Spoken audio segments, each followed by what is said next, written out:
Keinformasi lainnya pemirsa, Kementerian Perindustrian menjadikan industri kertas sebagai salah satu pendorong pemulihan ekonomi nasional dengan menyediakan sumber daya manusia yang kompeten.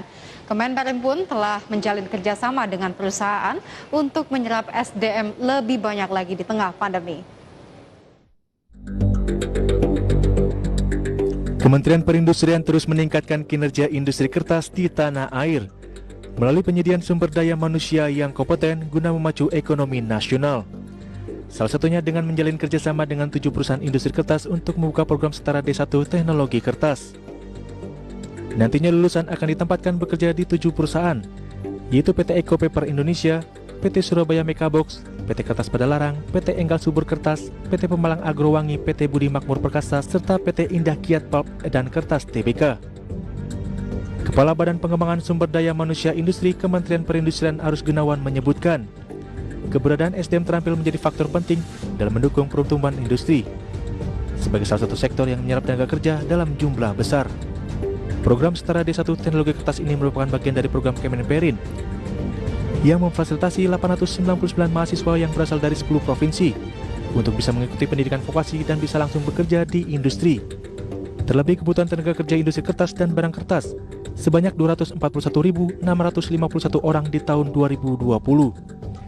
Sedangkan tahun ini diperkirakan bertambah mencapai 10.563 orang. Saya berharap program ini merupakan upaya nyata Kementerian Perindustrian dalam mengatasi permasalahan SDM industri, yaitu yang pertama besarnya jumlah pengangguran terbuka yang kita miliki.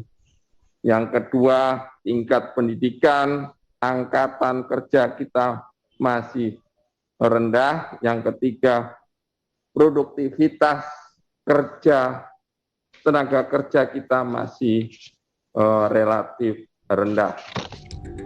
Harus menambahkan pada tahun 2019 kapasitas produksi kertas nasional sebesar 10,1 juta ton dengan konsumsi 6,3 juta ton. Sementara bubur kertas memiliki potensi ekspor 5,3 juta ton. Meskipun di tengah pandemi COVID-19, permintaan pulp dan kertas secara global masih meningkat sekitar 2,1%. Sedangkan di dalam negeri dalam 5 tahun terakhir ini permintaannya tumbuh mencapai 63%. Dari Jakarta, Adi Firmansyah untuk IDX Channel.